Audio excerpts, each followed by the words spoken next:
Assalamualaikum warahmatullahi wabarakatuh. Perkenalkan, nama saya Nur Fadila dari kelas A angkatan 2020 dengan NIM 2060650650104. Prodi Pendidikan Administrasi Perkantoran, mata kuliah Pengembangan Media Pembelajaran BSAP. Bapak Dr. Sirajuddin Saleh, SPD, MPD.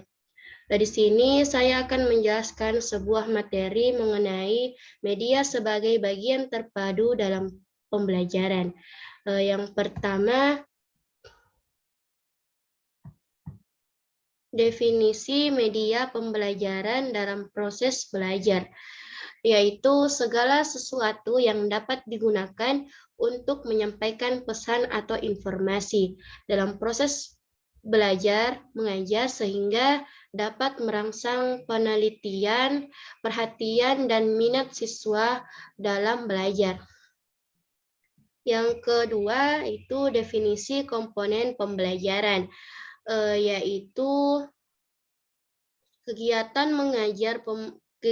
mengajar dilakukan oleh guru untuk menyampaikan pengetahuan kepada siswa.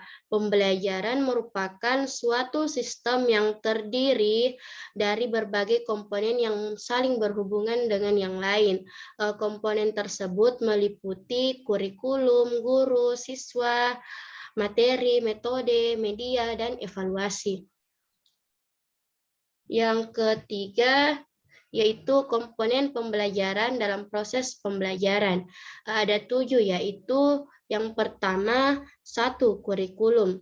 Kurikulum sebagai rancangan pendidikan mempunyai kedudukan yang sangat strategis dalam seluruh aspek kegiatan pendidikan, mengingat pentingnya peranan kurikulum di dalam pendidikan dan dalam perkembangan kehidupan manusia. Maka dalam penyusunan kurikulum tidak bisa dilakukan tanpa menggunakan landasan yang kokoh dan kuat.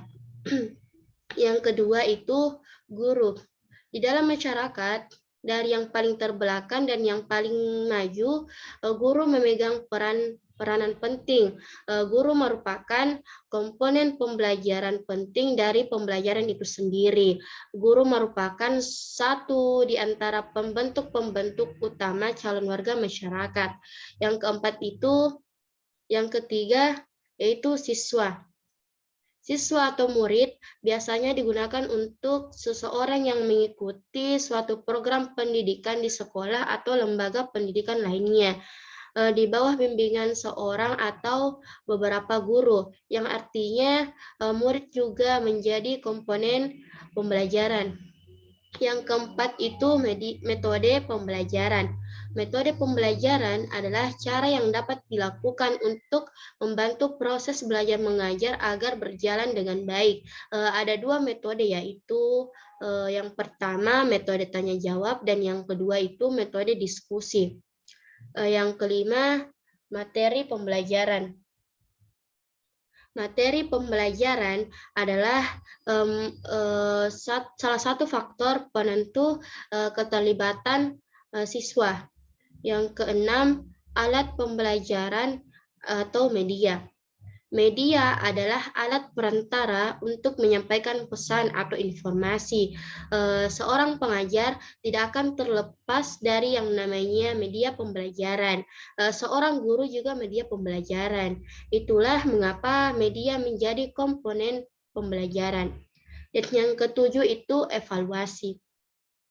Evaluasi adalah salah satu tindakan atau suatu proses untuk menentukan nilai dari suatu hal. Ada pendapat lain yang mengatakan bahwa evaluasi adalah kegiatan mengumpulkan data seluas-luasnya, sedalam-dalamnya yang bersangkutan dengan kapabilitas siswa. Guna mengetahui sebab akibat dan hasil belajar siswa yang dapat mendorong dan mengembangkan kemampuan belajar.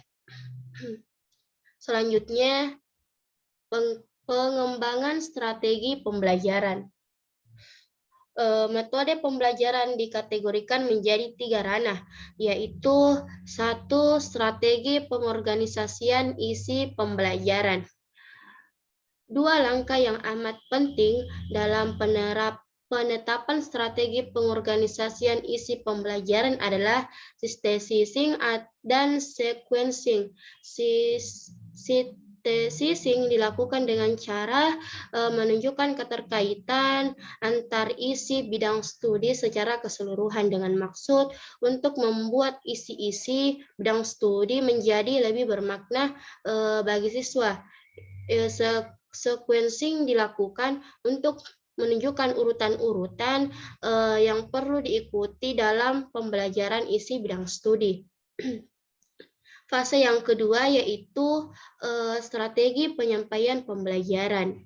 Penetapan strategi penyampaian isi pembelajaran menaruh perhatian pada pemilihan dan penetapan media yang optimal untuk menyampaikan isi pembelajaran. Penetapan ini akan sangat tergantung pada hasil analisis kondisi, terutama analisis sumber belajar mengajar, sumber belajar yang tersedia dan dapat dilakukan dalam proses pembelajaran. Fase yang ketiga yaitu strategi pengelolaan pembelajaran, yaitu menaruh perhatian pada penataan interaksi siswa dengan sumber belajar yang akan dirancang dan dipakai dalam pembelajaran. Perhatian utama diberikan pada penjadwalan penggunaan setiap sumber belajar ini.